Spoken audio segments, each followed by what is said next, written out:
looking for healthier, fuller hair? Do you want extra money for bills, trips, extracurricular activities for your kids, or do you want to replace your entire income? Monat is the answer. Our products are Leaping Bunny certified, vegan, and Monat can be used by anyone, including your kids and pets. Message me on my Instagram to partner with me. Founder shares are available, and as a market partner, you have access to uncapped bonuses, 45% commission, 35 to 55% off discounts, on top of all-inclusive paid trips. Right now, I also have a free gift for anyone that partners with me, so don't miss out. You can message me on my Instagram at LizChilvers87. A big thanks to all our sponsors. Skips and Bins. You can find their website at skipsandbins.com. Contact us, www.skipsandbins.com/contact. Say hello to low-cost waste disposal with pay-as-you-go and contract waste management. A big thanks to Mr. Vicky's Sauces, handmade in Cumbria. Their website, mrvickys.co.uk. Email info@mrvickys.co.uk.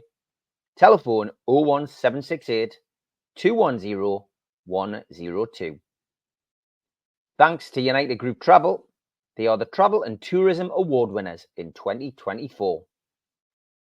Their website, www.unitedgrouptravel.com. Email beverly.ugtl@gmail.com or telephone 01670 632 460 or mobile 0791 666 4174. Just £30 per person deposit. There are no strangers on our tours, just friends you haven't met yet. A big thanks to Media Arts. You can find them at www.media-arts.co.uk. And don't forget, we are a podcast. You can find us on iTunes or Spotify or other podcast providers. If you want to help the channel grow, then hit the like button, the little thumb underneath the video, click share and share to your social media, or join the channel for as little as $1.99 a month. If you want to take out a one-off payment membership, go to nufcmatters.com and hit membership. And for a £25 fee, you get a scarf, a cup, a pen, and a membership card. You can also put a smartphone over the top of this QR code. It'll take you straight there. And don't forget, we also help the food bank on this channel. NUFCfansfoodbank.co.uk is a website where you can make a virtual donation today.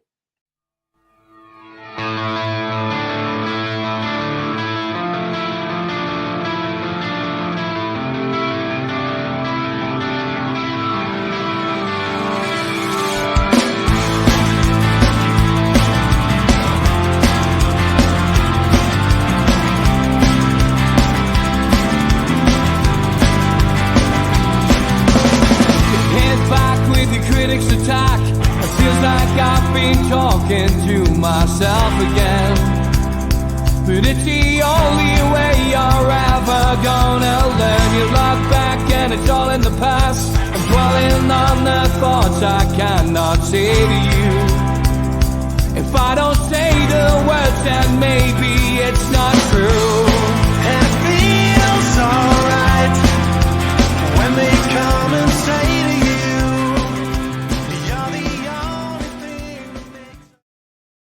welcome along to NUFC Matters. Those were the days, and it's welcome to George, who is going to take us back in time. George, where are we going today? Well, 2010, 2011, our return to the Premiership with Chris Hughton. And as always with Newcastle United, it's what happens off the pitch is as interesting as what happens on it. And this season's no different, especially with Mr. Ashley around. So that's where we're going, Steve. Great stuff. Over to you, George.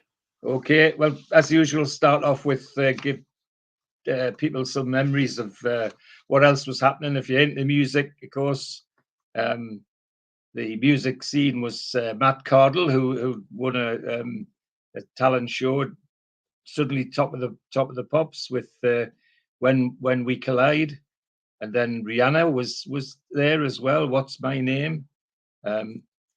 the Surfing Bird with the Trash Men, not a group that I can remember, and the Tyne, Dirty Bit, the Black Eyed Peas, which I do remember, because Black Eyed Peas were a group that was I think my son's friends were fans of. I don't think Neil was, but it certainly a lot of his mates were. And if you go at the pictures, the cinema, there's some interesting pictures. The Black Swan, which was obviously a ballet thing, starring Natalie Portman, whose father was a famous screen actor. I Am Love, which is kind of a Russian film, and some of the stars I've never even heard of. The Ghost, which is Ewan McGregor and Pierce Brosnan, and Enter the Void, which was about a drug dealer in Tokyo, American drug dealer in Tokyo. Again, the stars I can't even remember. And Incendies was the next one with a whole list of stars which I haven't even heard of. But it obviously was good enough to get good ratings and lots of money. So there you are. That's the music in the cinema. Newcastle United. Well, remember we begin the season with Chris Hughton as manager, and I personally don't think he ever got credit for what he did. But and as we'll see, I don't think Mr. Ashley gave him credit for either. But we start with Chris as manager. Derek Lambias, of course, as chairman, and Kevin Nolan as captain. And if things go as they did the last season, probably a principal goal scorer as well. So here we go. Beginning of the season, as always, a whole range of friendlies. Carlisle United, Norwich City. We beat Carlisle. We lost to Norwich. And then we went to Deportivo La Coruña and played them and PSV, and in a sort of pre-season tournament. The Coruña one was interesting because we lost on penalties, but it got a bit spicy and lots of people got booked, and our three that got booked were predictable: Purge, Barton and Nolan. You could predict that they would be somewhere around the hard stuff. And then it come back to a friendly in Glasgow against Rangers, which we lost as well. So not the best start to the season, and not the best start to face your first game of the season as well. It's always peculiar how fate seems to turn Newcastle inside out at the beginning of the season, and we face Manchester United no less at Old Trafford for our first game, and very, very difficult game, which at any time of the season, but for your first, when you're back in the league, it's a Monday night as well. It's 8 o'clock kickoff, with our team: Harper, Purged, Enrique, Colaccini, Williamson, Routledge, Barton, Smith, Carroll, Nolan, Gutierrez. And this Manchester United: Van der Sar, O'Shea, Vidic, Jonathan Evans, Evra, Valencia, Fletcher, Scholes, Nani, Berbatov, and Rooney. And of course, we're in the area now where some of those names, Johnny Evans is still actually playing, and quite interesting to see how it pan out. Conditions, says the report, are warm. Obviously, a warm summer's night. Well, very warm for Newcastle, because within half an hour they're in trouble. Berbatov, the mercurial centre forward for Manchester United, scores 41 minutes just before half time. Fletcher scores, and then we struggle in the second half to keep them out. It's a backs to the wall event for Newcastle United, and it takes Manchester United 85 minutes to get another one to make it 3-0. Got to say they put up a fight. They didn't give in, but we were no match for Manchester United. They just were too many too many big guns all over the field for us, and we ended up in some ways lucky to be just 3. It was that sort of defeat, but they give it a try anyway, and we sadly start the season with a defeat. Chris Hughton is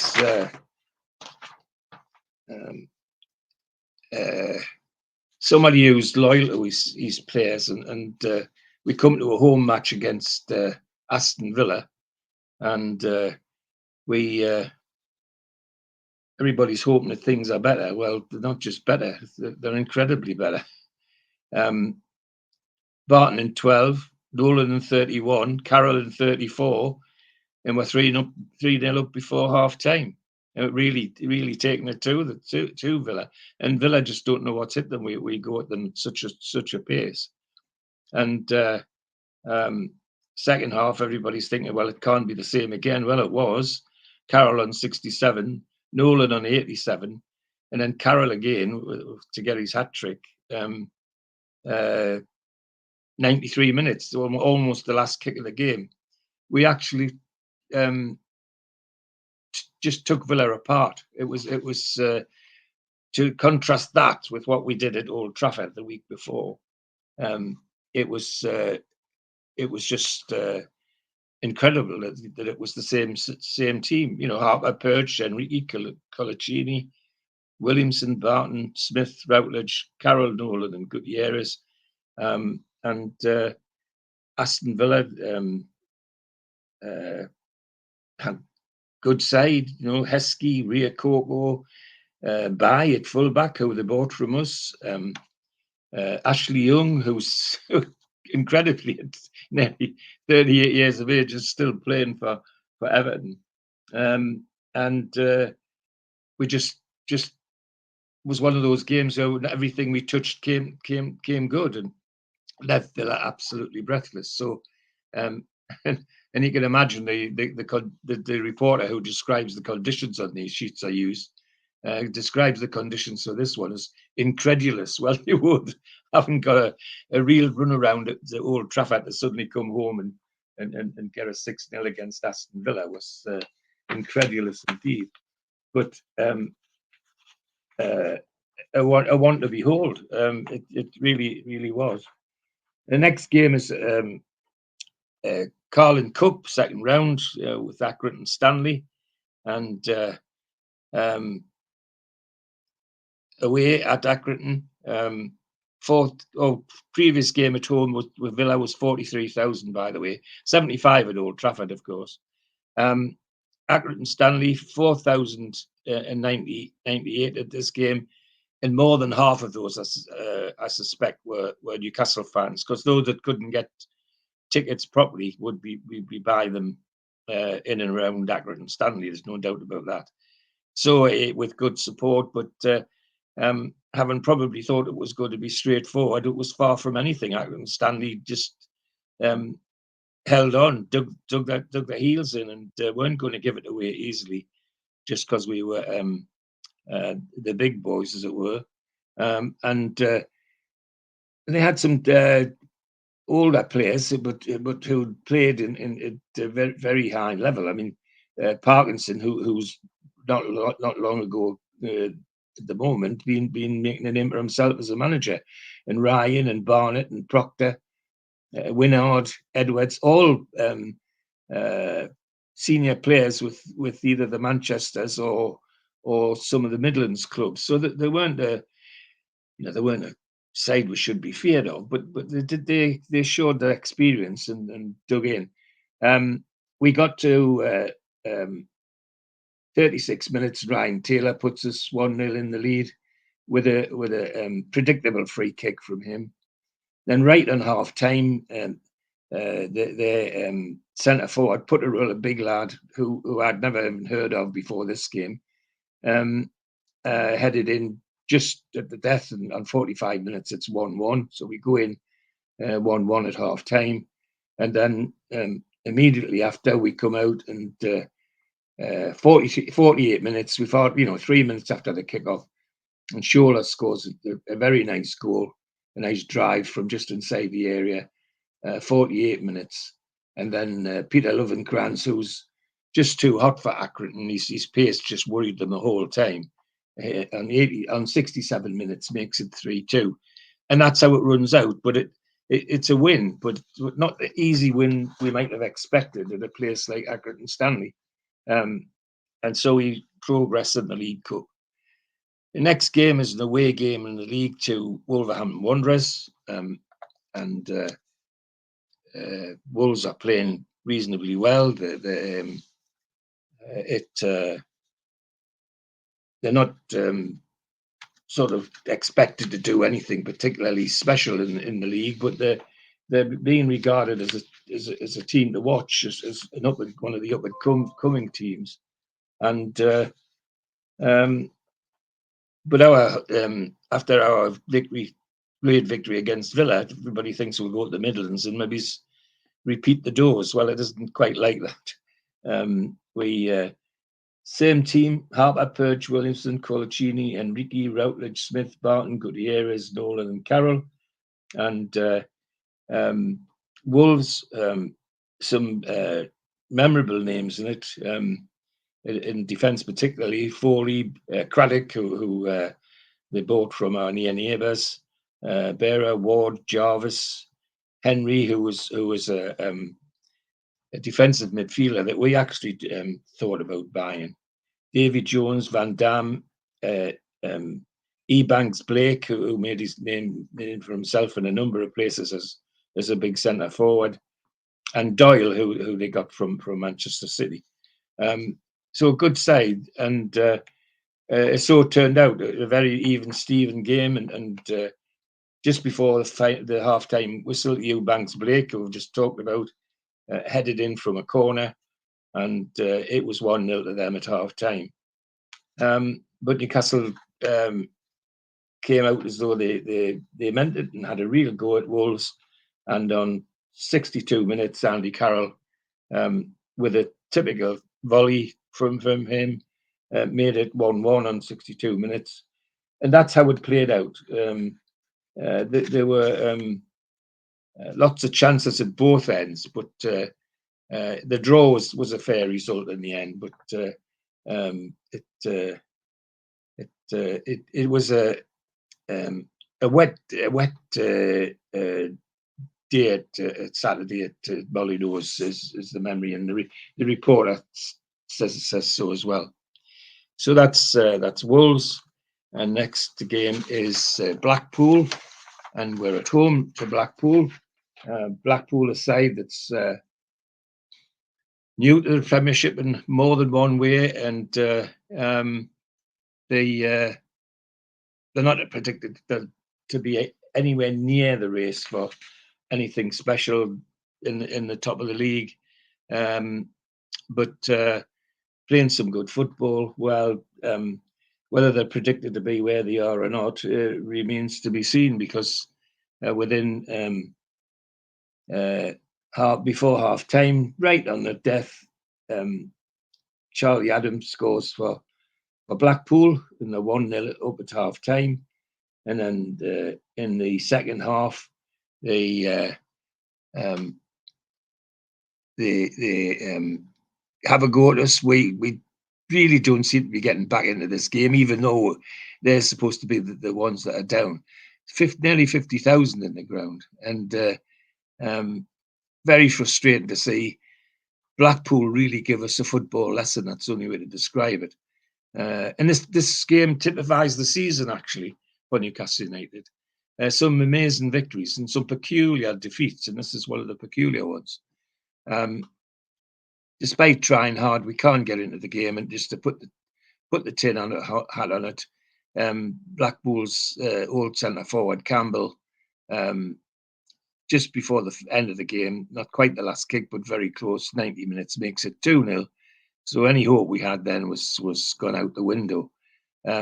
Very disappointing defeat, and for Blackpool, of course, they had the old stager, Omerod, dangerous forward, and Carney.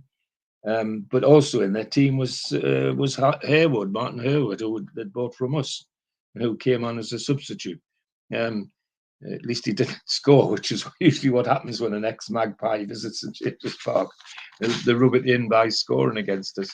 So we very disappointing loss to Blackpool and kind of stymies the big win that we had against Villa. Anyway, the next game is an away game to Everton, a team that is predicted to be doing things in the league this season, and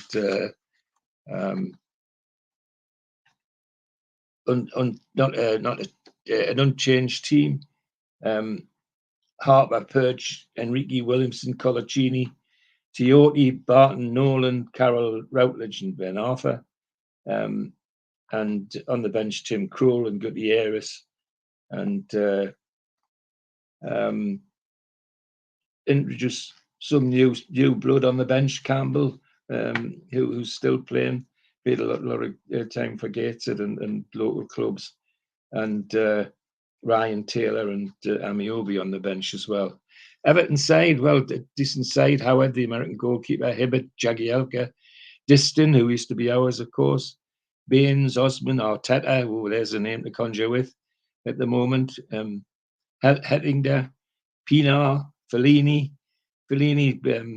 Anybody around at the time remember, a very tall guy with the most bushy haircut you've ever seen, but and Beckford on playing at centre forward, dangerous centre forward, who was around for quite a while, intended to be a nuisance to us. Now I can speak quite firmly about this one because this isn't a away game I was actually at. I was chauffeuring all the lads in a big car on this trip to Everton, and it was a fascinating trip. Awful seats because Goodison Park in those days, I haven't been recently, you couldn't help but get behind a girder if you're in the away end. It was dreadful, old wooden stand, worse than anything we'd ever had. And all girders all over the place. So you could either get sat beside one or behind one. It was not the best seating for away fans in the Premiership. And but a good game. We played well. We did well. The star of the whole day was Hatter Ben Arthur. Everton just didn't know what to do with him. He was really on form, and it was no surprise on just almost the last kick before half time, from out of nowhere, from about 30 yards, he hit a blinder right in the top corner. And Howard didn't even move. And we were 1-0 up at half time, much to the delight of the travelling fans, of course. It was great. Second half, Everton really had a go, but we give as good as we got, and we ended up with a 1-0 victory, a deserved victory.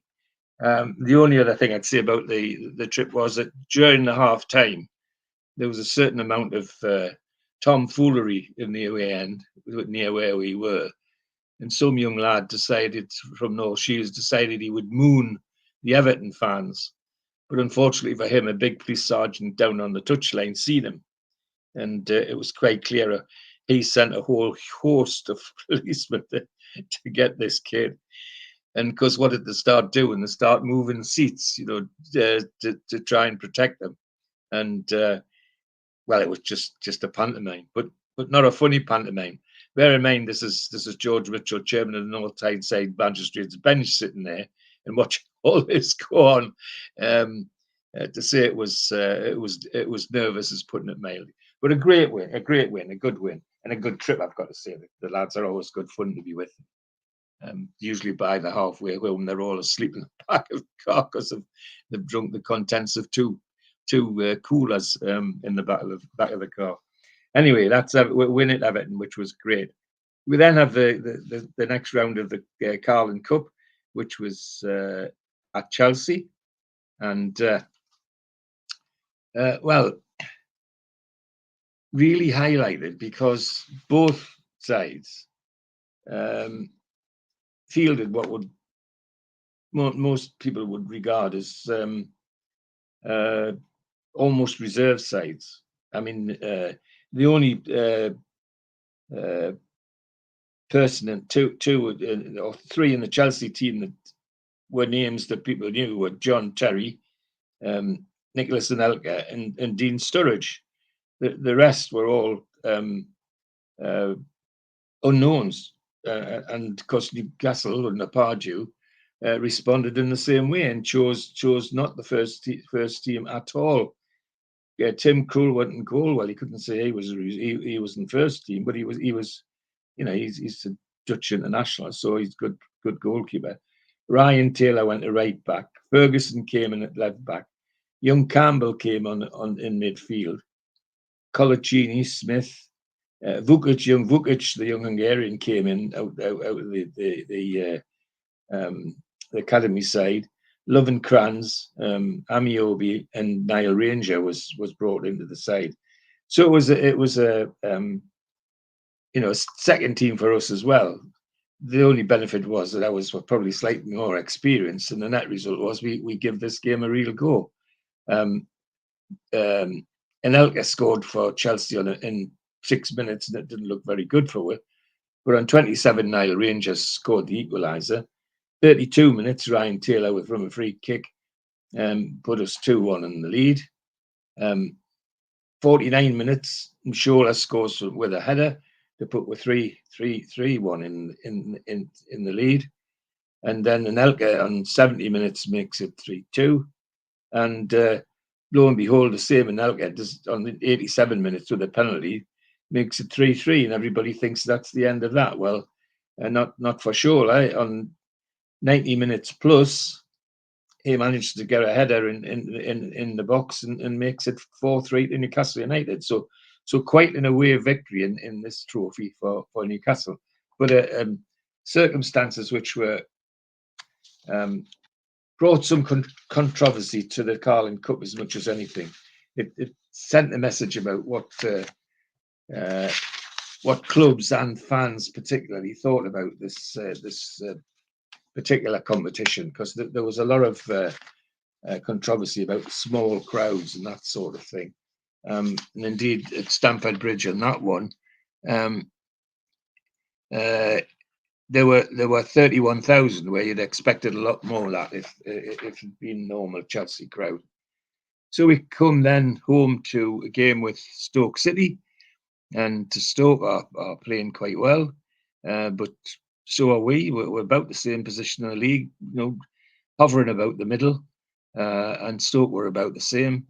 And it's a game we'd expect to win. I think it's the easiest way to describe it. And we certainly get off with a flyer.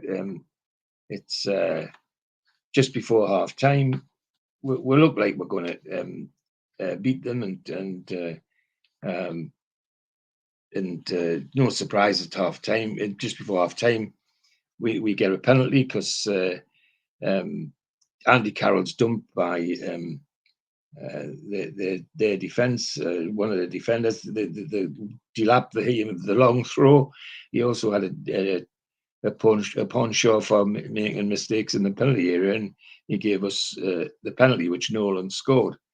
And it looks like that's where we're going to go, because the Stoke weren't doing very much at all.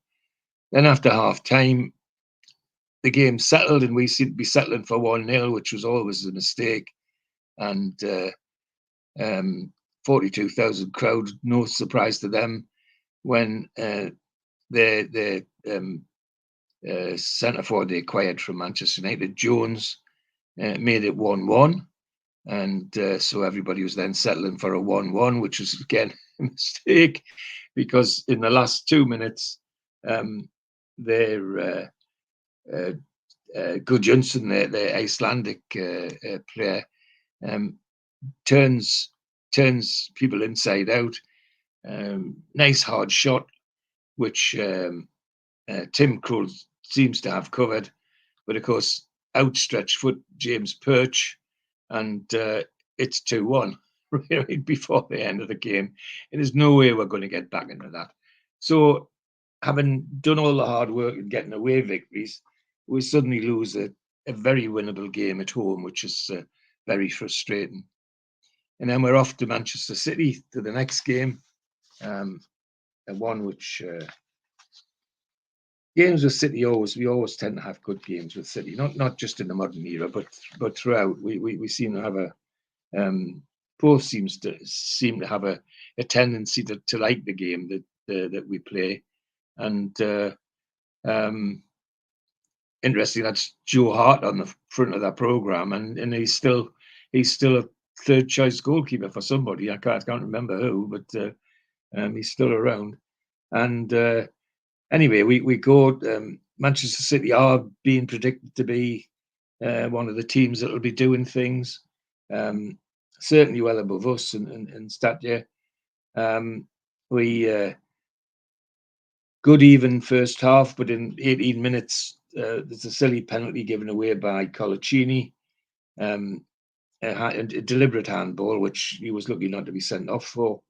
Tevez, the controversial South American from West Ham to Manchester to Timbuktu, where he ended up with Manchester City, a very dangerous player. He scored the penalty that they got, and then everybody thinks, well, it's going well because on 24 minutes, Gutierrez scores a pitch of a goal to give us 1-1 for half time. We're doing quite well in the second half. Things going well, but they're coming off the bench. Dangerous lad called Johnson, well known, come on for Gareth Barry, and on 75 minutes, he comes out on 72, and in 75 minutes, he makes it 2-1 to Manchester City, and it's going to be hard for us to get back into this particular game, and we don't. It ends up 2-1 to City, but we don't give it away. It's quite a tidy game. Both sides playing well. Manchester City team, well, you'll recognise some of the names even now. Hart, Vincent Kompany, Boateng, Lescott, De Jong, Barry, Milner, Silva, Chiori, Tevez, and some of the subs even, Adebayor, Johnson and Vieira, no shakes. And of course, also on their bench was Shea Given, who they'd bought from us. He was their second choice goalkeeper in this game. The other remarkable thing about this game, or sad thing about this game, Hatem Ben Arfa was the victim of an appalling tackle by De Jong, which the Dutch player, and it was a deliberate foul which broke his leg in two places. Everybody thought Hatem was finished after that. And rubbed salt into the wound. The referee didn't see it. He wasn't even booked. And the fallout from this went on for quite a long time in the press, because everybody that knew anything about football could see that De Jong had deliberately taken Hatem out of the game, because Hatem was causing him a great deal of trouble. And I have to say, one of the worst injuries I've seen in football, and got away with it, which is sad. Julian Lescott's in that Manchester's team, because he's on telly at the moment. Milner, James Milner was there. Silva, Chiori, Tevez. I mean, good side, but our side was much the same. Krul, Perch, Enrique Colaccini, Williamson, Nolan, Barton, Tiote, Amiobi, Ben Arfa, and Gutierrez. And Wayne Routledge came on for Ben Arfa after his injury. But a good game, a loss we could have avoided, but worse than that was the circumstances of Hatem Ben Arfa's injury, which stuck in the craw for many Newcastle fans for a long, long time. And we're now home to a game against Wigan Athletic, and Wigan not regarded as great shakes, but should be 3 points is the general feeling of everybody in the Gallagher corner. That's what you are, at least in the stand, where I was sitting. Everybody thought it was going to be a routine victory. Well, it unfortunately it isn't like that as in any football, but particularly with Newcastle, especially when the opposition has a couple of former Newcastle players in their team, and one of them was called Charles Zogbia, who had not long left us. under strange circumstances. As I said, the goings on off the pitch in this season were as bad as some of the stuff that's on the pitch.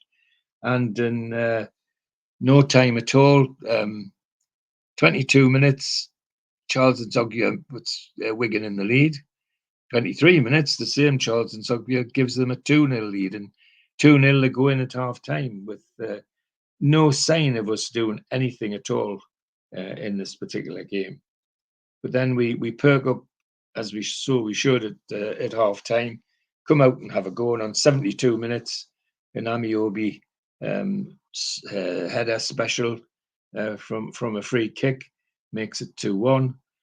And then just as everybody's thinking about going home to a 2-1 loss to Wigan, Colaccini, who didn't score many goals, but he sneaked into a header at a corner from this one and made it 2-2 on 94 minutes is the record on here.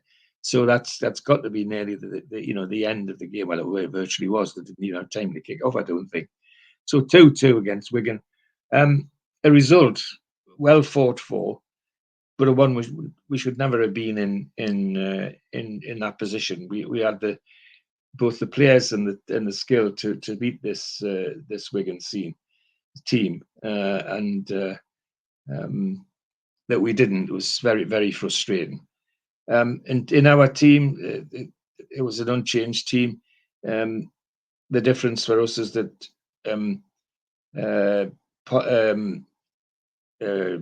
the manager's introduced one or two younger players. A young centre forward called Soderberg, who we heard so much about being the star of the future, and Kadar, young defender, are players whose names got mentioned and got into the squad, but sadly later on disappeared. I mean, Soderberg was supposed to be a real talent, and yes, he just disappeared out of Newcastle United, and I can't even tell you now where he ended up. But it was a 2-2 draw was better than a loss, of course, and kept us hovering about the middle of the league, which is where we wanted to be. So now we go away to West Ham United, and being a London thing, there's this London thing which we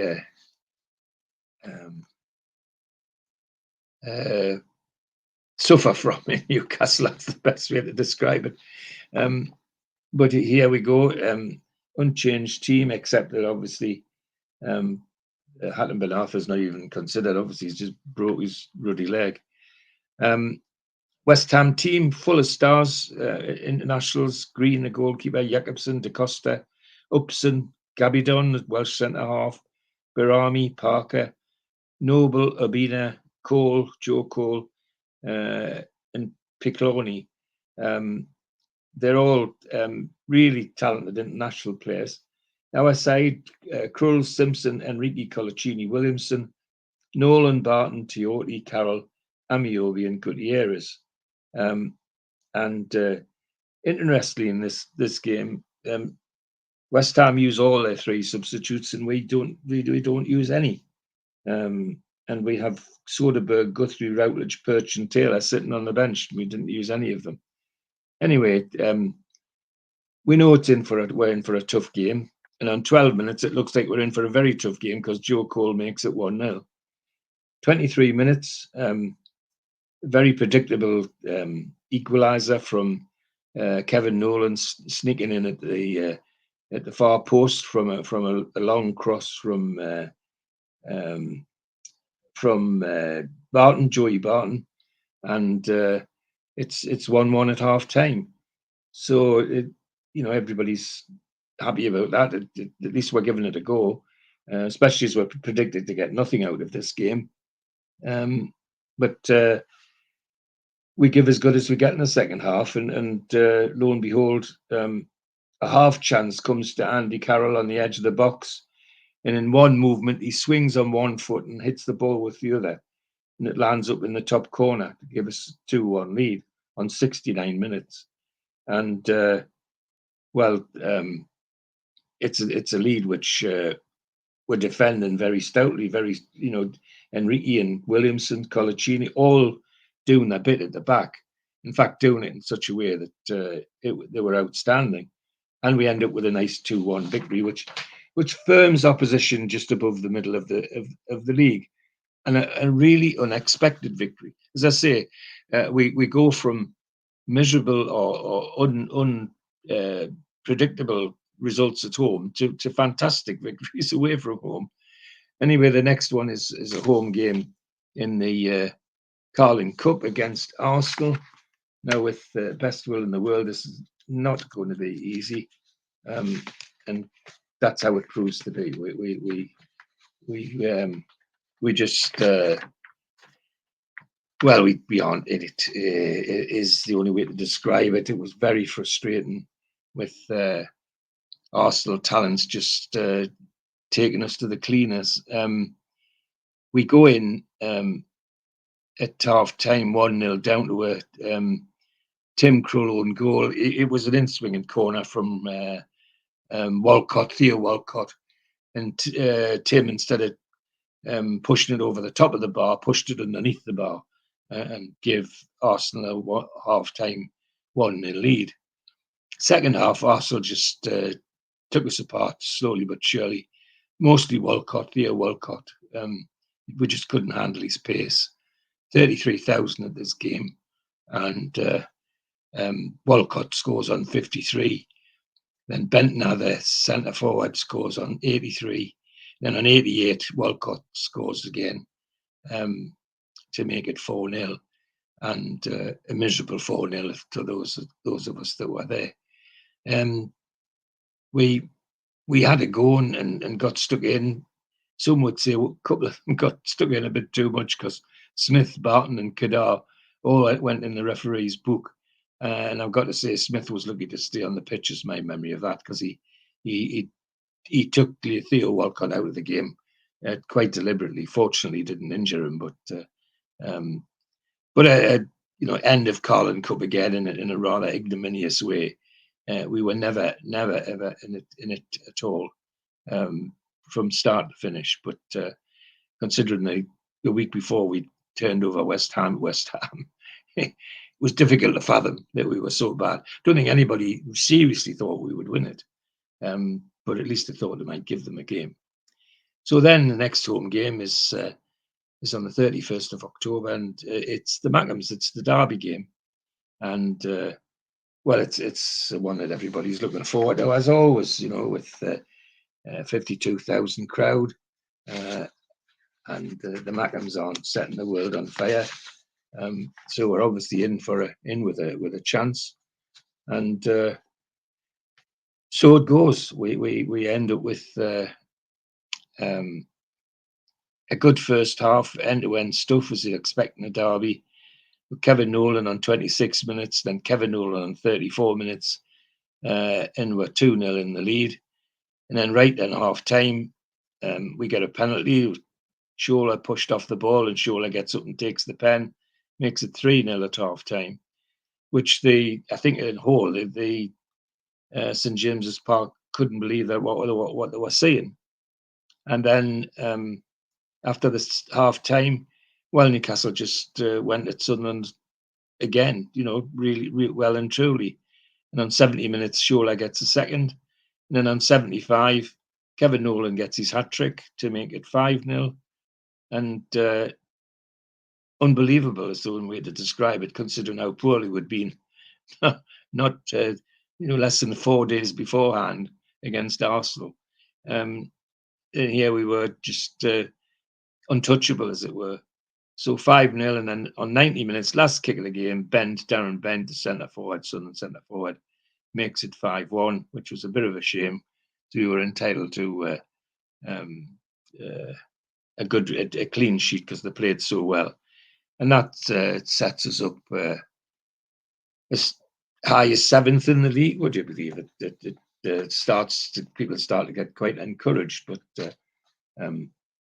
the turnover from that to response to what Arsenal did to the few days beforehand was difficult to comprehend, and attracted a little bit of comment.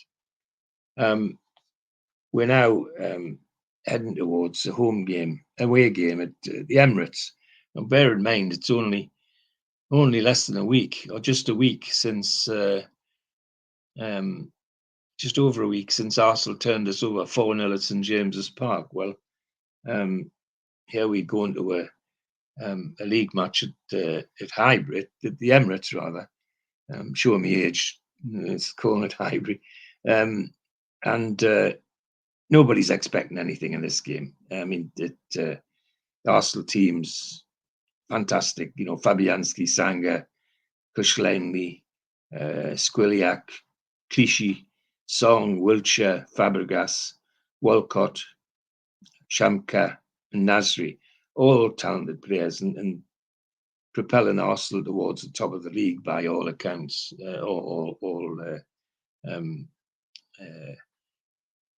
Everybody's expecting Arsenal to be there or thereabouts at the end of the season.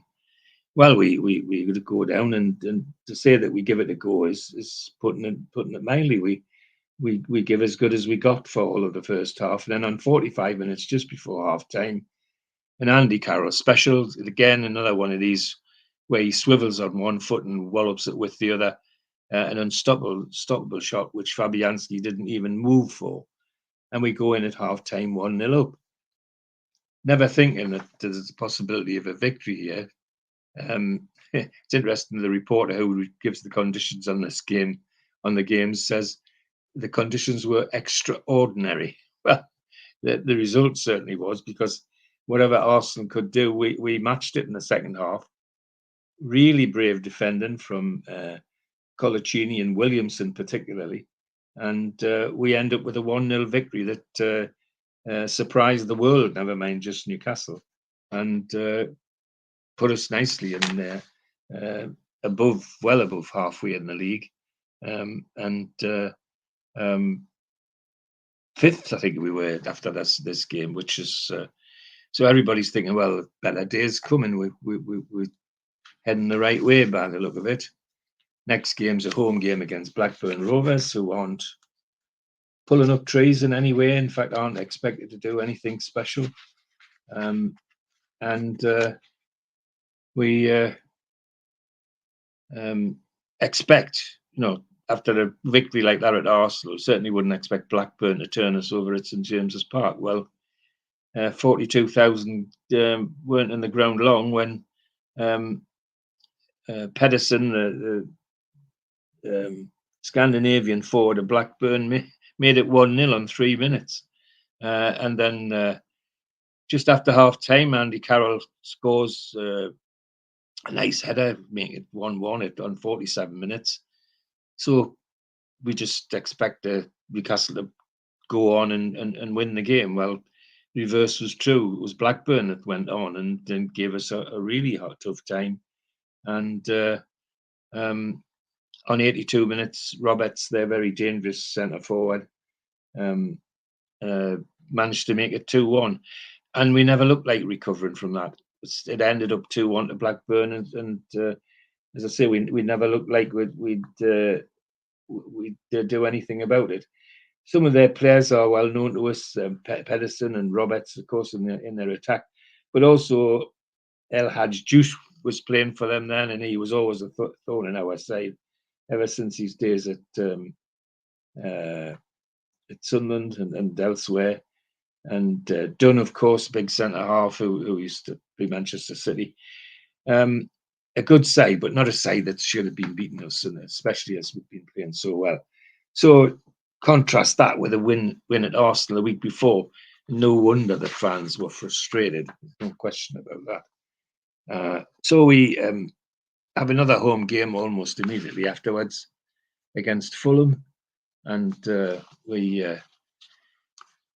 everybody thinks, well, Fulham are in the doldrums. They're very near the bottom of the league, and so even though we lost to Blackburn, people think, well, this is a chance to recover. Well, recover we do in some way. We play quite well, but Fulham are 9, 10 men behind the ball all the time, and making it difficult for us. and we don't seem to have the wherewithal to get to break the defence down. So it's 0-0 and 0-0 at half time. And frankly, the way the game's going, it looks like it's going 0-0 at the end, because there's very few chances.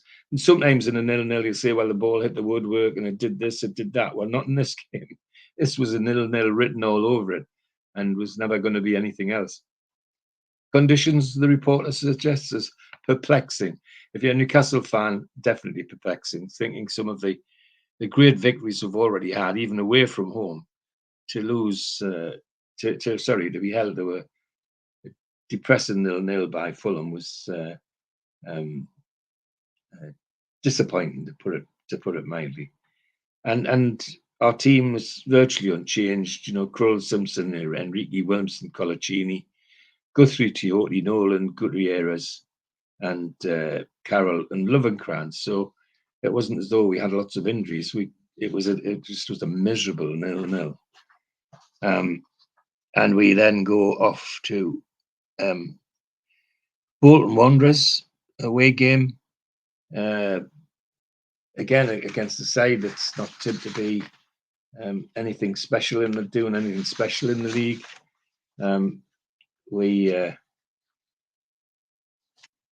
People are hopeful that maybe we can do one of our better away performances and get ourselves a result. Same team: Kroll, Simpson, Enrique, Colaccini, Williamson, Smith, Nolan, Guthrie, Carroll, Amiobi, and Gutierrez. And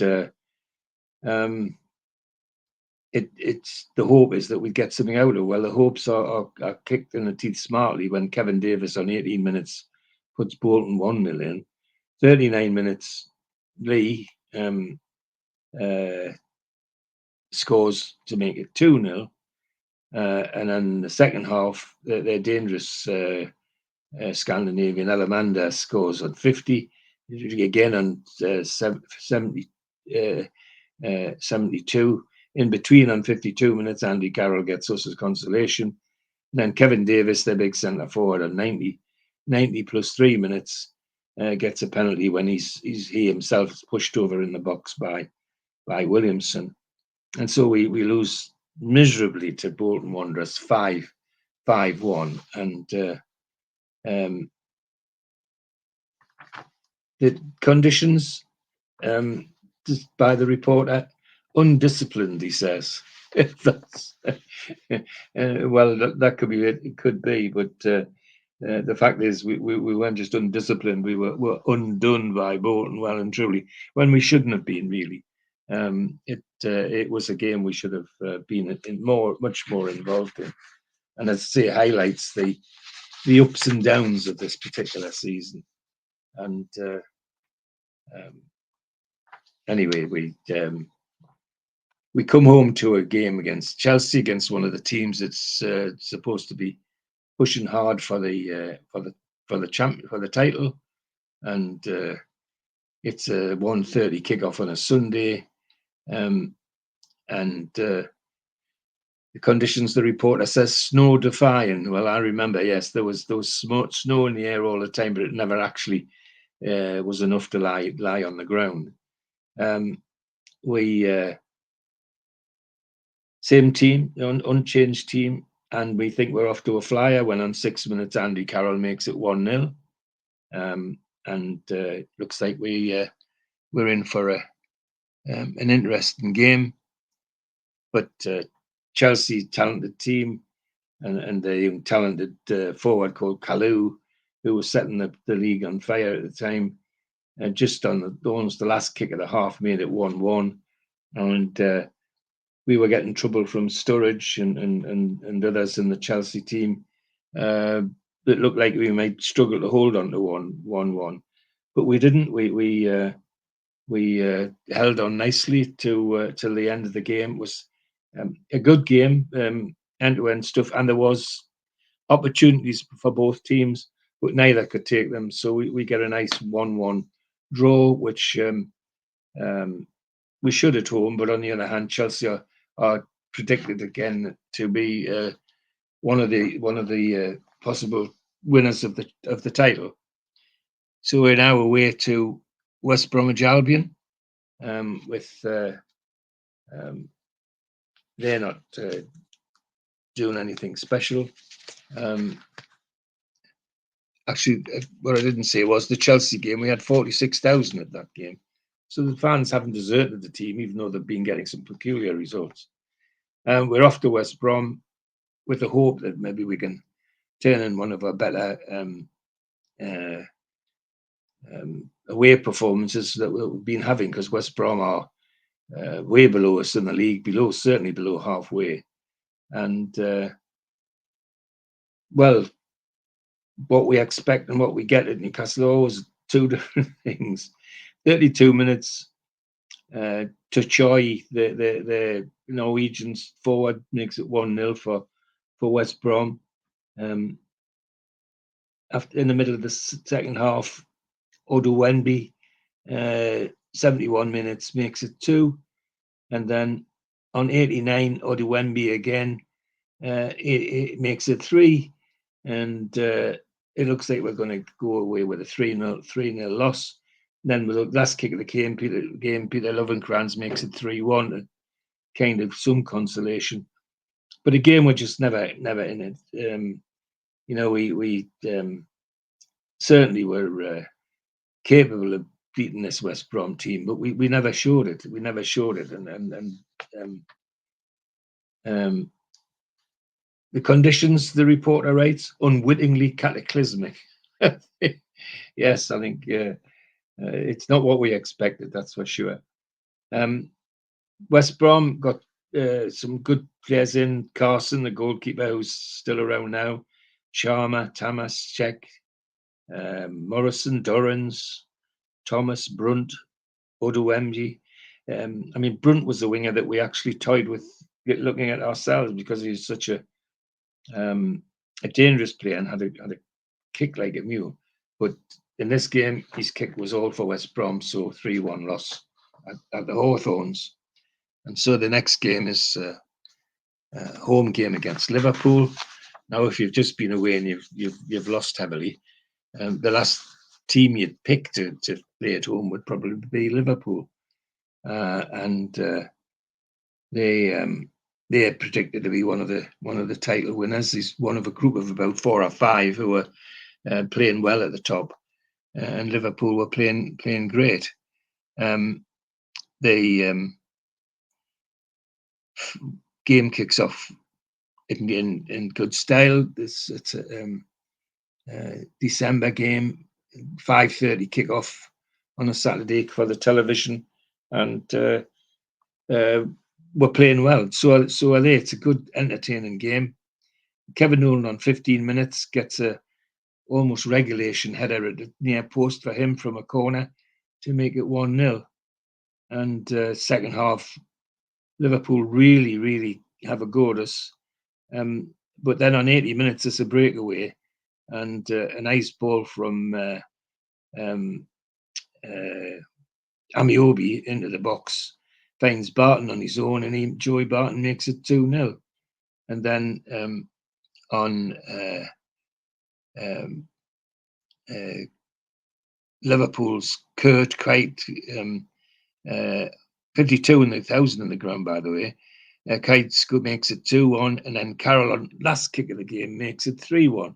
So we're back contrasting, absolutely dismal performance at West Brom to heroics against a team like Liverpool. And young Campbell was introduced into the team, and on the bench we had Ranger and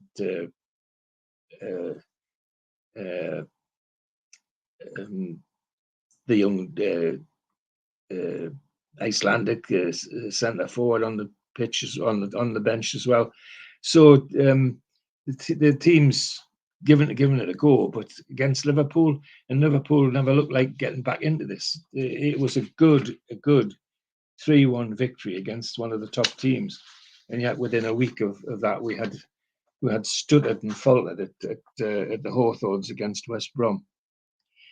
And we have another home game almost immediately afterwards on the following Sunday, 26th of December.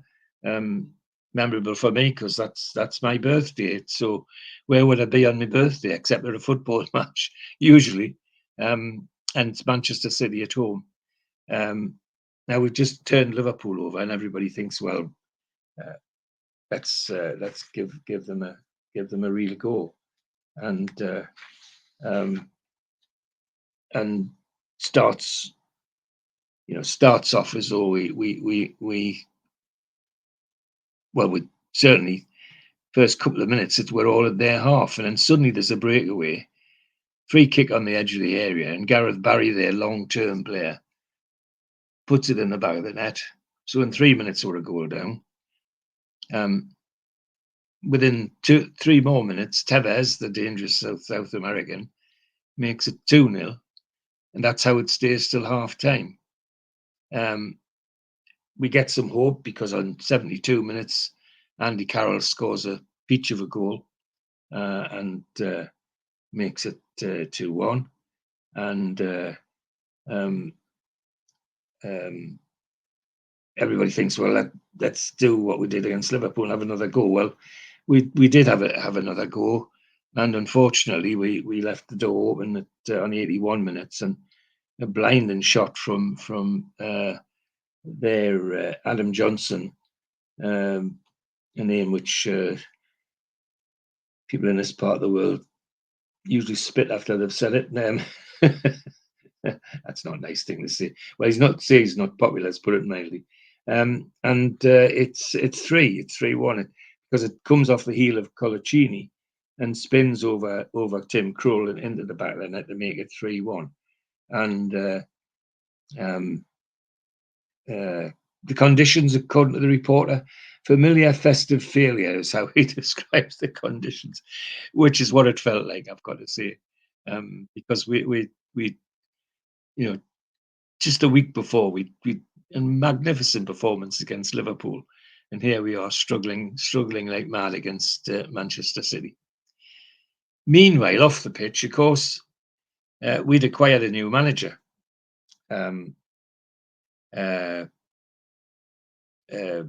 Chris Hughton they had decided they wanted a manager with more league experience than Chris had, and who did they appoint?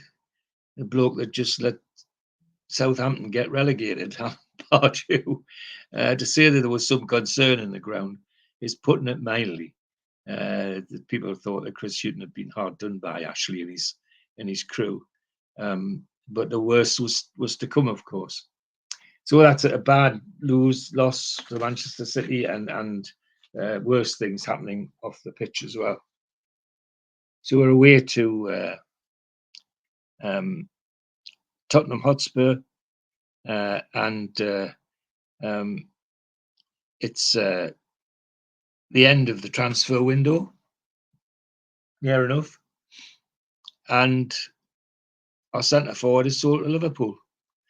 Andy Carroll is there and gone, and all sorts of rumours about he didn't want to go, but he was told to go. In fact, that they even provided the helicopter to take him away.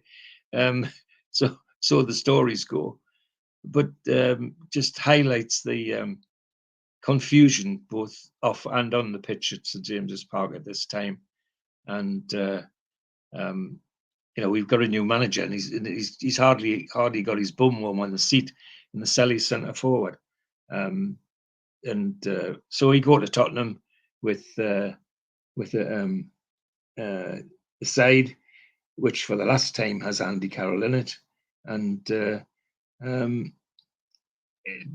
it's a game where we hope we might get something if we can turn on the sort of game that we did against Liverpool, but we don't. It's a miserable first half, 0-0 to half time. Spurs up the ante in the second half, and Lennon and Bale, the two dangerous wingers at Tottenham, one on 57 minutes, one on 81, make it 2-0. Could have been a lot more because Modric and Lennon and Kabul all had chances to make it, to score, and didn't. So 2-0 was a defeat, but it could have been so much worse if Tottenham had actually took the chances that they'd made. but they didn't. And, so we come home to a game against West Ham,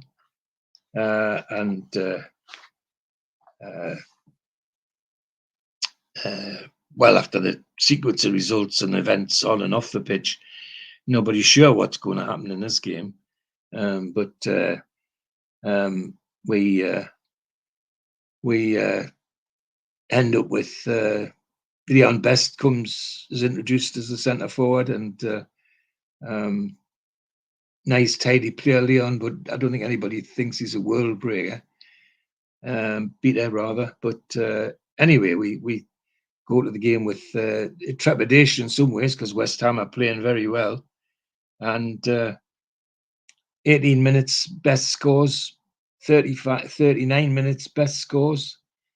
45 minutes, last kick of the half, Nolan scores. So we go in at 3-0 at the half time, and people are rubbing their eyes and wondering if this is the same Newcastle that they'd seen, just miserably at Tottenham. Awful, and I've missed a game out as well. Never mind. The Newcastle, just unbelievable. And Best unplayable. Lovercrans playing out of his skin. So by 63 minutes, we're 5-0 in the lead, and people can't find it just hard to believe after what's been going on, and puts us in as a result of other results, we end up being 8th in the league, when a defeat could have sent us a couple of places further down. And in my haste to get to a good victory, of course, I missed the Wigan game, which was there was an away game at Wigan, and we won that. We'd been so bad in previous ones, and from a goal from Amiobi, we got a 1-0 victory, which is what pushed us up as high as 8th with the victory against West Ham. Apologies for that. I'm trying to go through it too quickly. Don't worry, George. It's but it just encapsulates the confusion of this season, the ups and the downs, the big wins and then the miserable losses. And the next game just highlights that even more, because it's the FA Cup third round at Stevenage.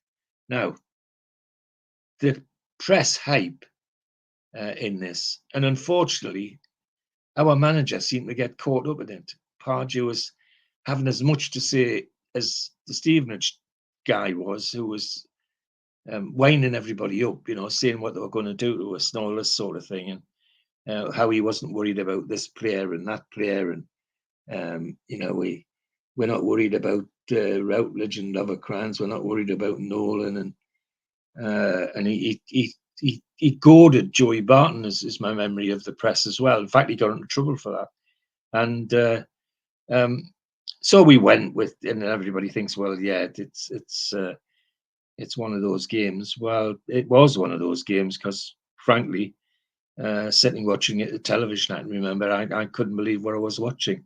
We just weren't in it. Stevenage were the faster to the ball.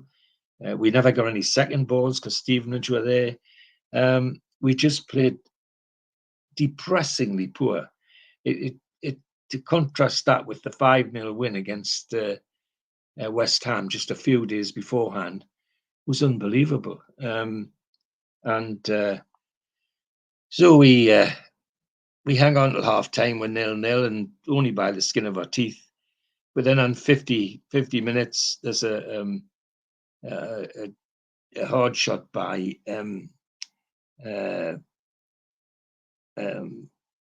Wilson, their attacker, which flies off the back of Williamson's heel and over the top of Tim Krul, and we're 1-0 down. But even then, people think, well, they'll come back. And I don't think anybody in that crowd of nearly 7,000 thought we would lie down and let it happen. Well, we did. It was on 55 minutes. Bostwick, their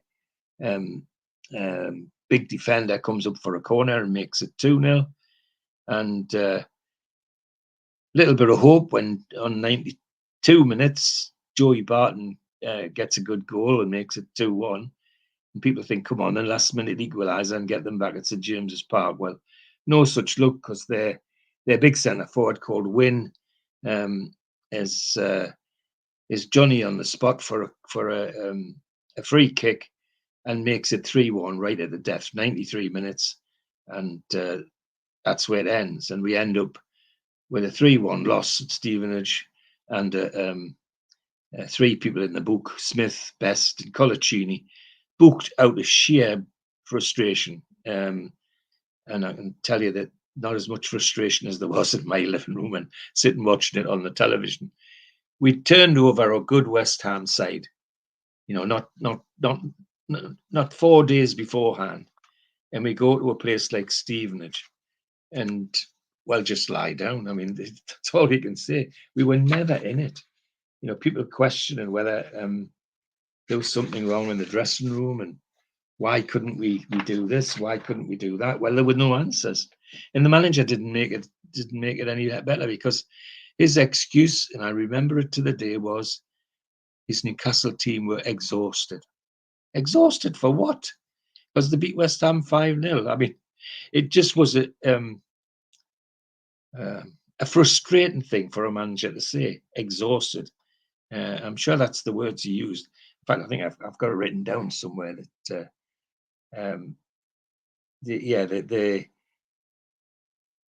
exhausted. His team were exhausted, and fans were wondering, exhausted about what? Because it certainly didn't. Well, they played like they were exhausted, but what an excuse for a Premiership manager against a team like Stevenage. Anyway, we then have to concentrate now, because we've got on the following Sunday, we've got a derby match at the Stadium of Light, and who knows what's going to happen there after the performance at Stevenage, because Stevenage was absolutely dreadful.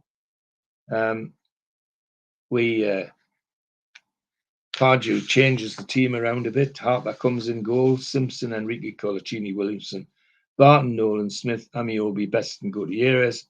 In fact, he goes back to the lineup that was there just before he came, that played for Chris Hughton.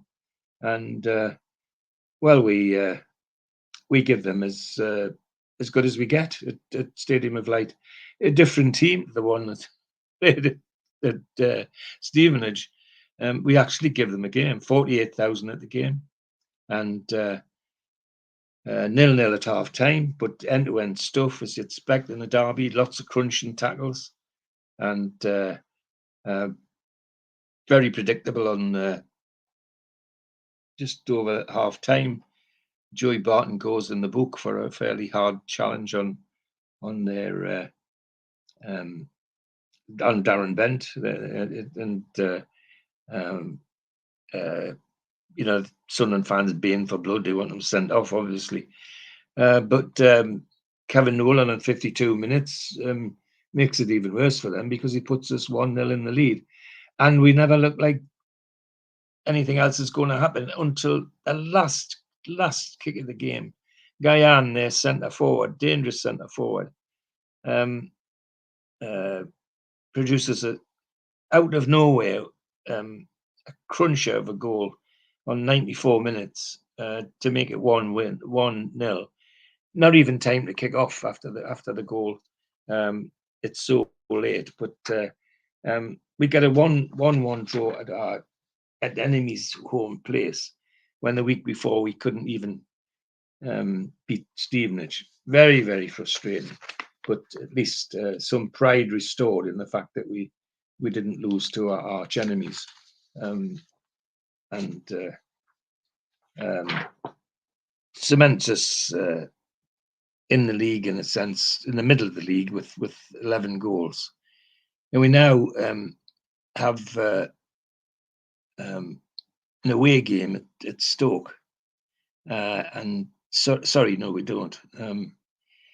We're at Spurs.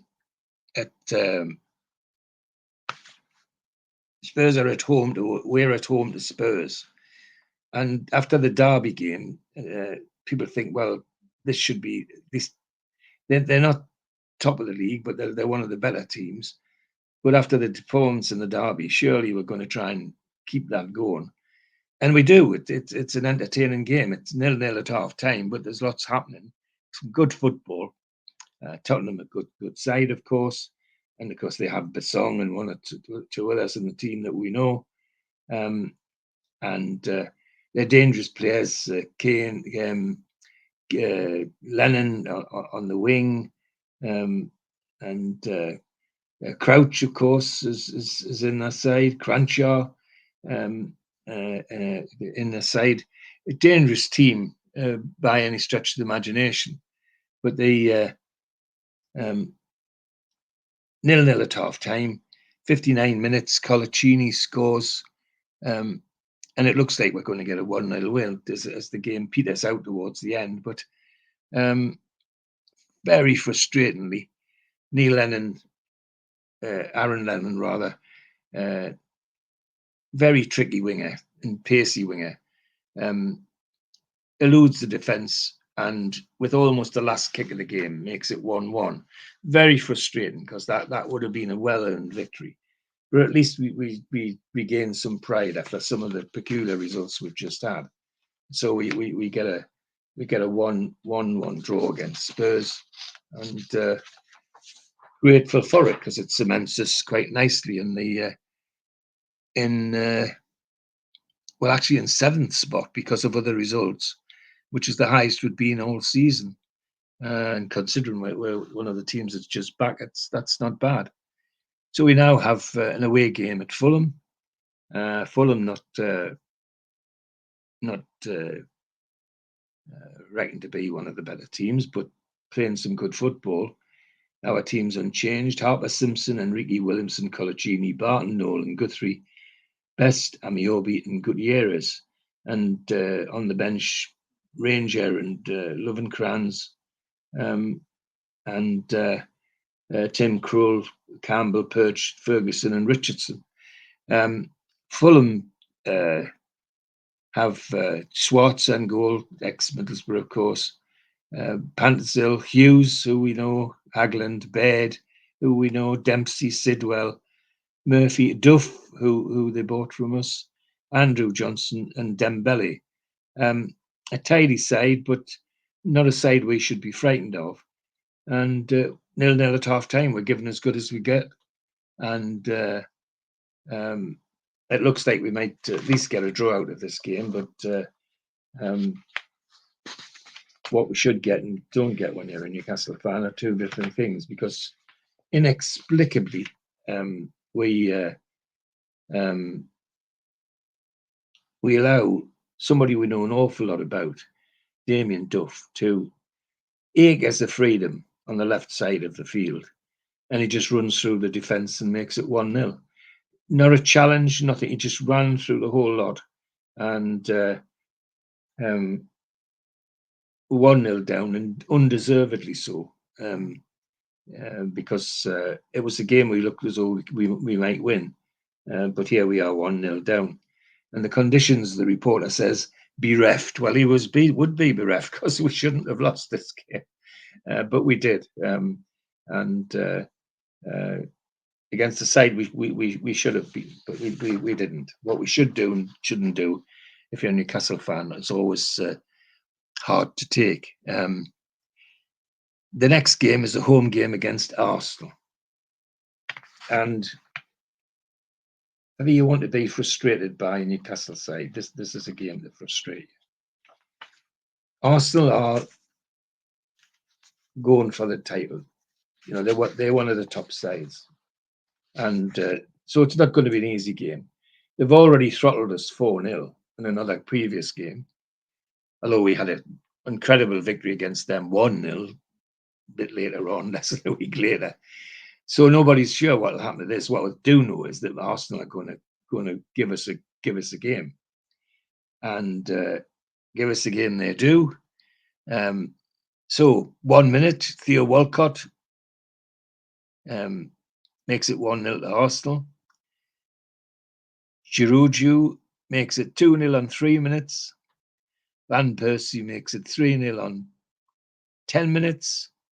And the same Van Persie makes it 4-0 on 26 minutes. So here we are against a team that's already were 4-0 earlier in the season. We're on less than half an hour and we're 4-0 down. 52,000 gobsmacked Geordies watching this happen. And I do remember it. It was just so depressing at half time. In fact, I remember sitting amongst there used to be 10 of us go to the football at that time. Now sitting next to O'Neill and one or two others, and we couldn't speak. I remember that vividly. We just looked at each other with total disbelief at what we'd just witnessed. It was just unbelievable. And so we anticipated cricket scores, the only way to describe it. So out they come, and Newcastle dig their heels in, and a certain Mr. Barton, you can see he's geeing up the team like nobody. I mean, I know he wasn't captain, but there are times when he should have been. So he certainly was geeing them up and having a go himself. To such an extent, he frustrated the Arsenal defence and got a penalty on 68 minutes. Pushed over in the box, stood up and took it himself, 4-1, and things are happening.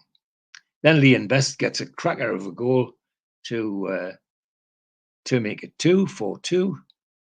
And then it looks like it's going to peter out to 4-2 when, again, Joey Barton causes a fracas in the penalty area, and Arsenal defenders,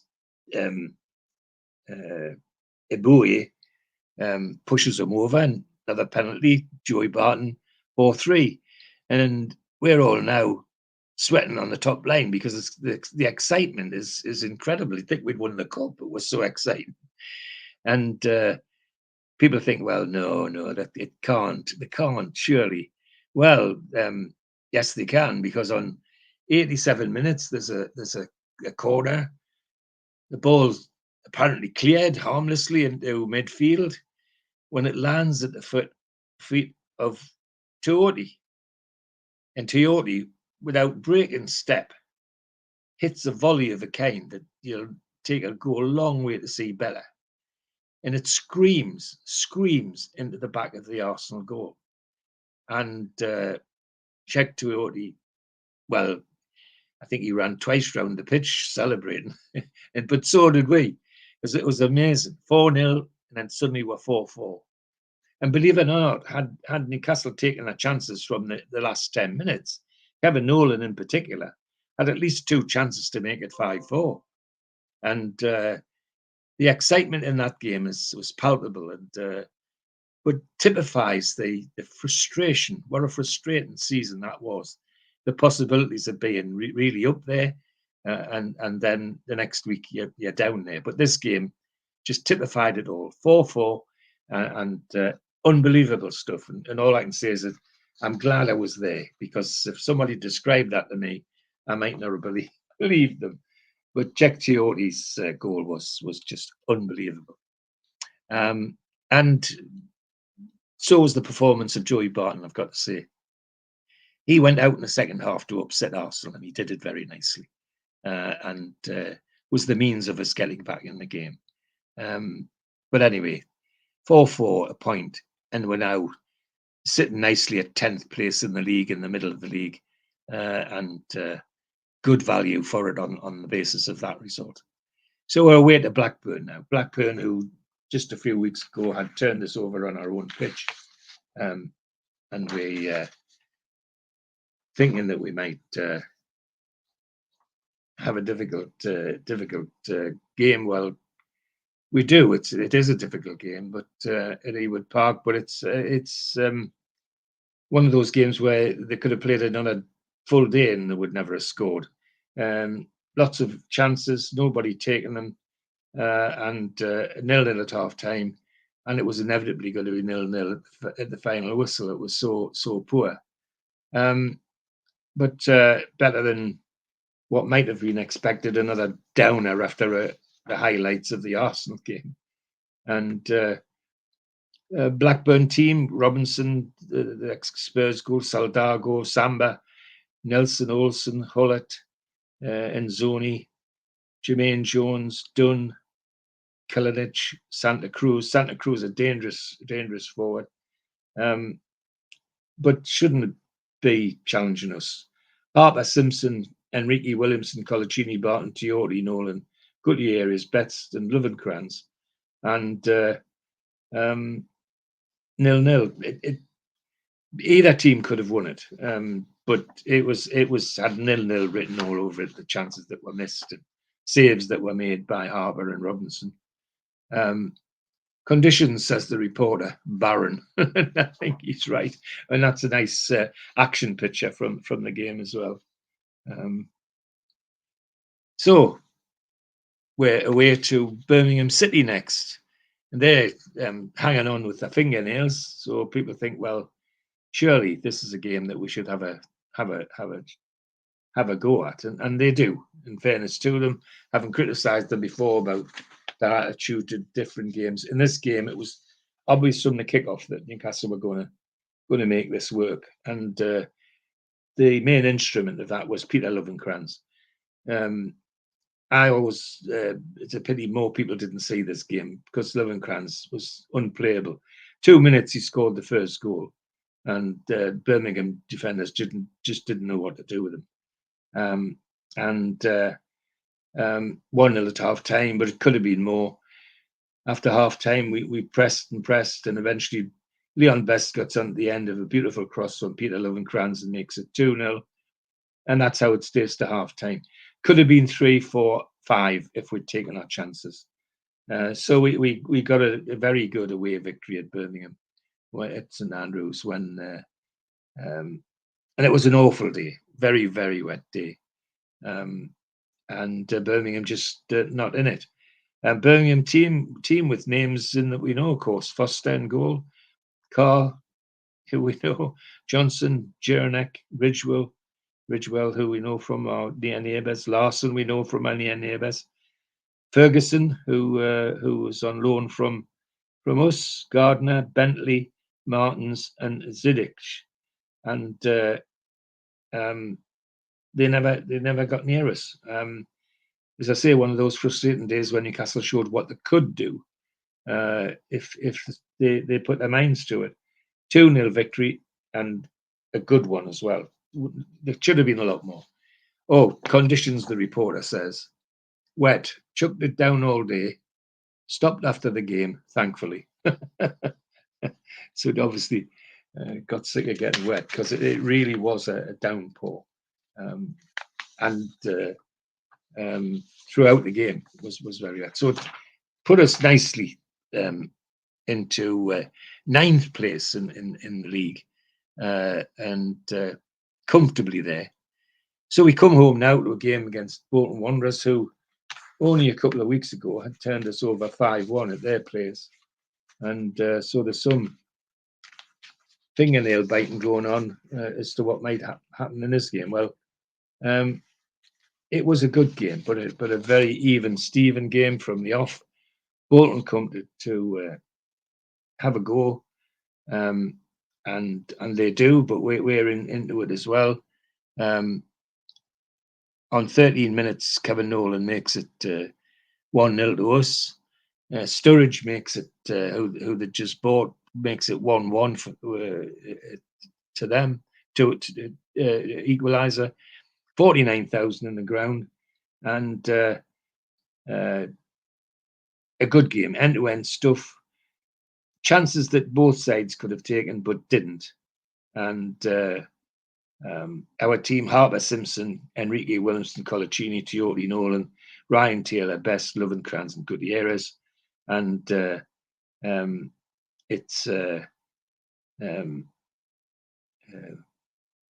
Stephen Taylor and Ranger and Cucci on the substitutes bench, and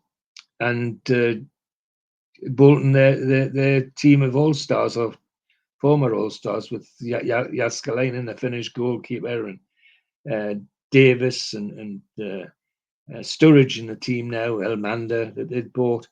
A good side, a good 1-1 draw, and a good football game is to be admitted by me, as far as I'm concerned. We're then home to Everton, and Everton are mid-table like us. There's no reason why we should be worried about Everton. Well, worried we should be, because they're very much in for this game from the off. They're giving us trouble. Although Best calms the nerves on 23 minutes when he puts us 1-0 in the lead.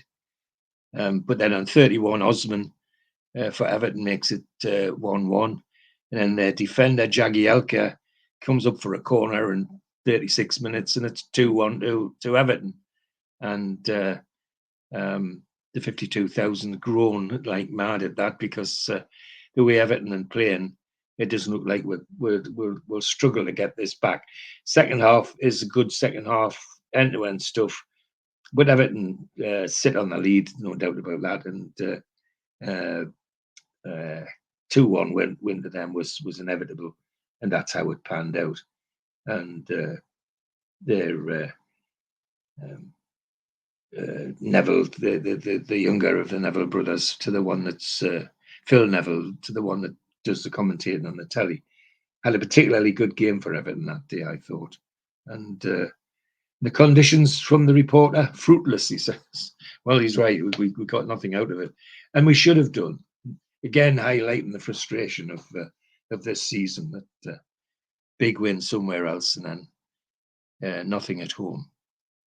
We're then away to Stoke City, and they're no great shakes. They're not touted to be anything special, but whether they are or not, they give us enough trouble.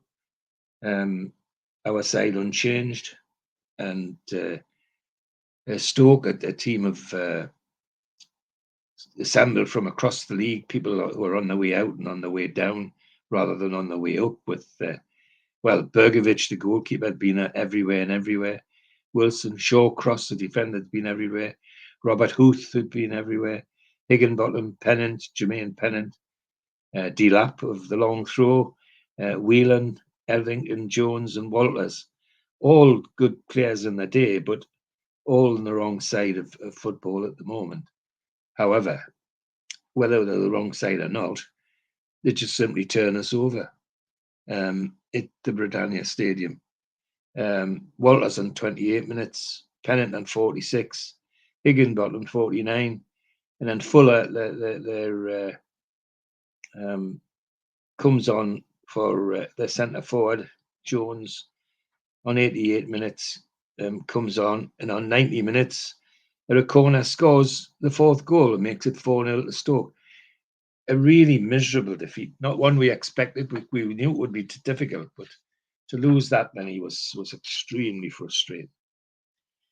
And then we're home to Wolverhampton Wanderers, who aren't in danger, but they're near the bottom, at the wrong end of the league, but have been playing some good stuff and gave us a hard time when we played them earlier in the season.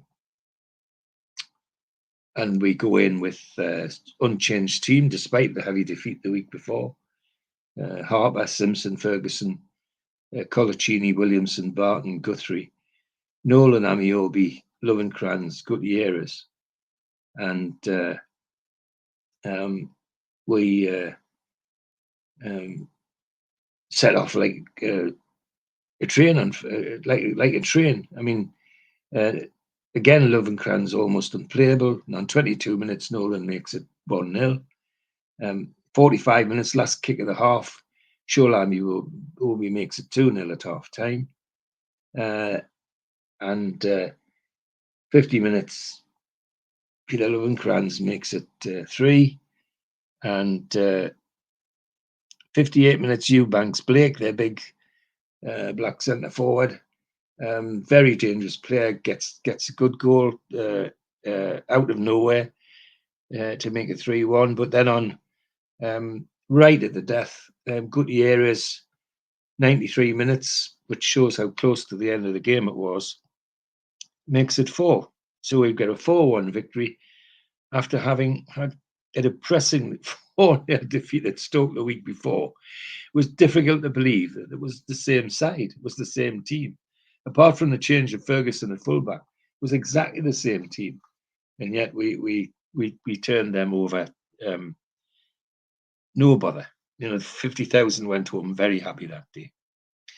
The next Sunday, of course, we're at away to Aston Villa, who we had marmalised at St James's Park. Could we do the same at their place? Well, it appears not. We despite having an unchanged team, we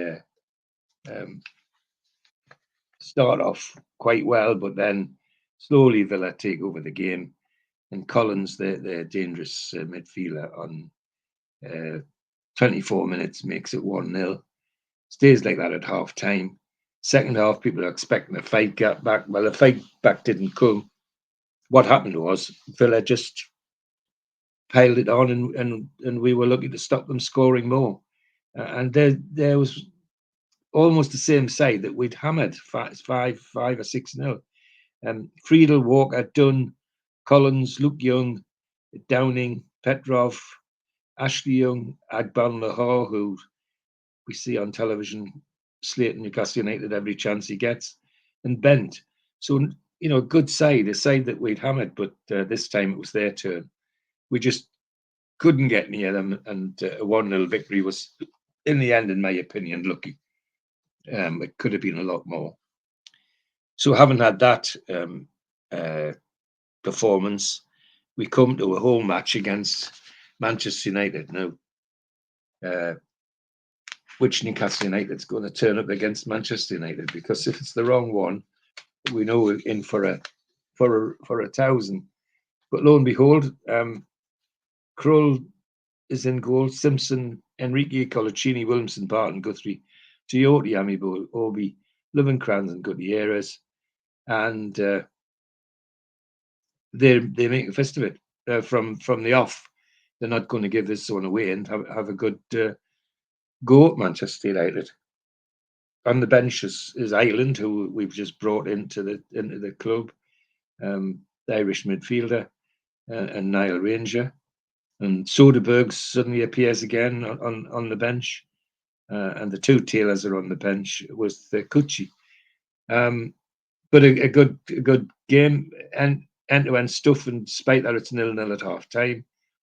And in the second half, you can see neither side wants to lose it, and it's 0-0 right at the death, which we, most honest fans at St James's that day, and there was 50,000 of them, would say that they'd expected we might get turned over because of the previous results we'd had.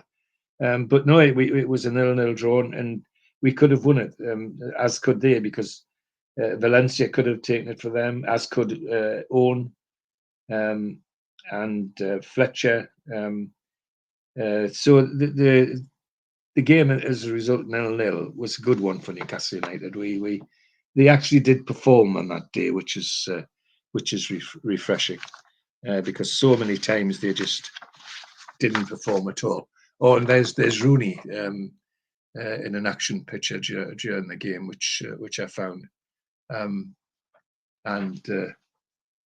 yeah, it was a good game, and they did actually they deserve credit for having a go.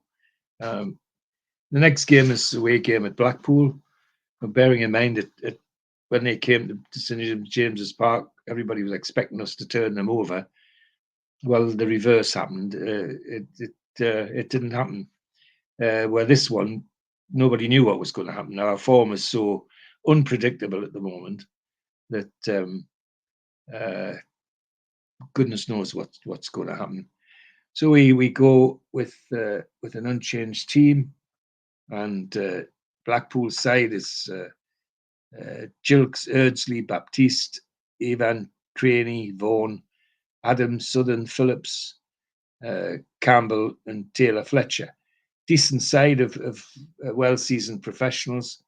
That's a euphemism for being quite old. Well-seasoned professionals. And Peter Lovenkrands lights us up on 17 minutes with a nice goal. But then Campbell, their centre forward, dangerous centre forward, makes it 1-1, and we go in 1-1 at half time. Good second half, but nobody's going to score. Goalkeepers are on top form, and the woodwork does the rest. So we end up with a 1-1 draw, which, bearing in mind some of the previous results, isn't a desperately bad result. But we at least come out of it with some credit, and sits us 9th in the league, which is no bad shakes when you consider the other teams that came up on are both sitting very near the bottom. Next game is at Liverpool, away game at Liverpool, with any team faces with trepidation.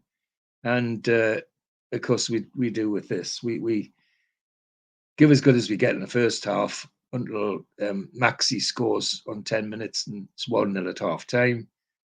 Then it's even Steven, 59 minutes, Kipe scores penalty, and then Suarez scores on 65 to make it 3. In my view, a bit harsh on Newcastle because we played a lot better than that, but at least we give it a go. Our team was Krull, Simpson, Enrique Colocini, Barton, Nolan, Tiote, Amiobi, Lovenkrands, and Gutierrez. And they did quite well considering the scoreline's 3-0. They didn't deserve that, but you don't always get what you deserve in football. Conditions, the reporter says, inevitably barren. Inevitably barren because it's Liverpool. Yeah, it's one way to describe it. However, a defeat, but nonetheless, it doesn't damage our league position too badly. We're still sitting 12th in the league after that, and the other results that come in. So we're away to home to Birmingham, and having beaten Birmingham, we at least expect a win if we dare. A Birmingham better side this time, and we start off. Yeah, we're going to beat Birmingham. That's the attitude of the team, I think. With Lovenkrands again making them miserable for their fullbacks, their defenders, and on 36 minutes, Amiobi's pushed over in the penalty area, and gets up and takes the penalty to make it 1-0. And then on 43 minutes, Stephen Taylor scores one of these rare goals for Newcastle. Ball bounced around the penalty area like a pinball, and he's the last to touch it, and it's 2-0. Then on 45, just before the half-time whistle, Bowyer, who we know quite well, makes it 2-1. And the 48,000 crowd reasonably happy with that, and hoping that we kick on after the second half to get a bigger victory. Well, we try, but Birmingham goalkeeper is playing out of his skin, Foster, and missed chances galore. So the 2-1 victory is handsome enough because it takes us to a solid 10th in the league, and well away from any sort of problems at the league. We're then away to Chelsea, and with it being an away game and the way our results have been sort of unpredictable, and Chelsea being very, very near the top of the league, there's some trepidation about where we're going with this, and trepidation is right, because Chelsea have a possibility. Well, not possibility. Chelsea will cement second place in the league. Manchester United have already won it by now, but Chelsea have a chance to be cemented as second. So they're not going to give it away, and it's a good game. And the net result is it's an excellent game. Two sides playing football, with Ivanovic 2 minutes for Chelsea, Gutierrez on 10 minutes for us.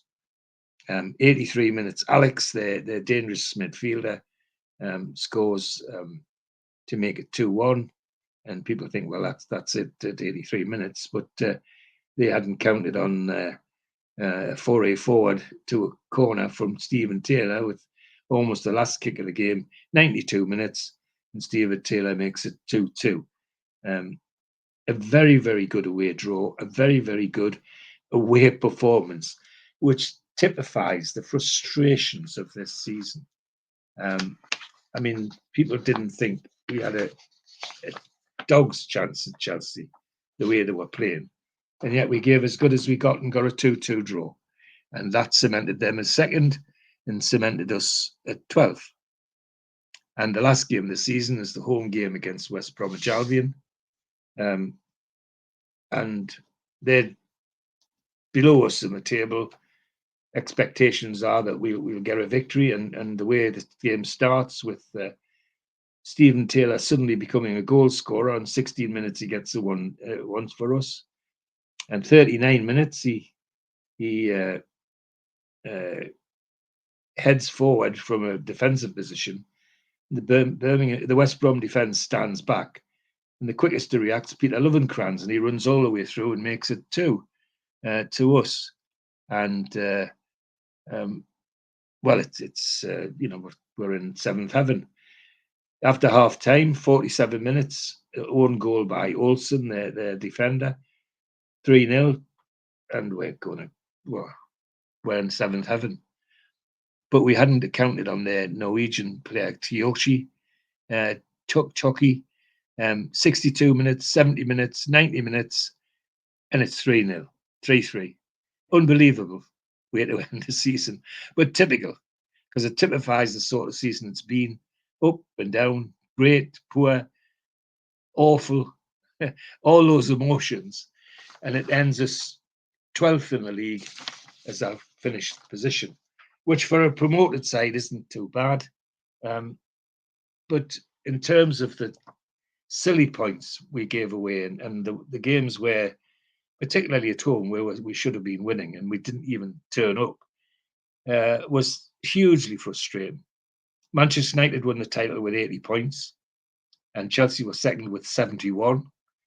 And the reason the game against us was very important was Manchester City also had 71. And the only difference was the goal difference. Chelsea had 69-4, Manchester City only 60. And Arsenal were fourth on 68 points. So 12th in the league on 46 points.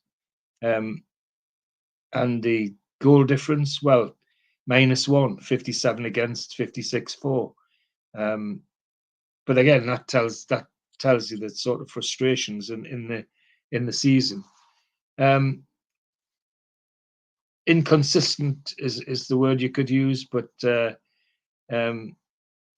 bad start of the season, which saw Ashley get rid of Chris Hughton and some of the weird things that happened during the season, of games we should have won and lost, and games we should have lost and won, just wrapped the whole season up into an extremely, extremely frustrating year. But 12 wasn't. Comprehensive explanation of most of the stuff. The only two little things I'll add to this, George, are that Newcastle signed Finnish striker Shefki Kucci until the end of the season to replace Andy Carroll, who went for 35 million that you mentioned. And I tell you the other thing, and it's regarding that last game. And this story reverberated around the terraces at the end of the season, because Newcastle blew that 3-0 lead that you talked about to draw 3-3 at the last death of the season. And that meant that the Newcastle United players and staff didn't get a bonus. Yes, because Mike Ashley had tied bonuses in with league position for everybody for the tea lady up over. So, of course, unbelievably, Newcastle draw 3-3. They don't finish in the top 10 and nobody gets a bonus. And that was just typical Mike Ashley, wasn't it? Typical. typical of the whole season. And he was the architect of it all. There's no doubt about that. Whether he likes it or not, it was his interference and messing about that layered this feeling of uncertainty in all over the place, and with the fans as well. And from my point of view, it was about that time. I just said earlier that there used to be 10 of us go to the game. Well, by the time this was happening, there were only about 4 of us. The other 6 had decided they wouldn't come back. They actually went, and still haven't been back, incidentally. They'd love to come back, but haven't. A very, very frustrating season. Not in a bad position for a team that's promoted nowadays, 12th, but could have been so much better if it'd been better organised. So there you are. Season 2010-2011 done. Looking forward to the next one, George, as always. Thanks for your time. Look forward to seeing you soon, mate. Good to see you. Thanks for watching, everybody, as always.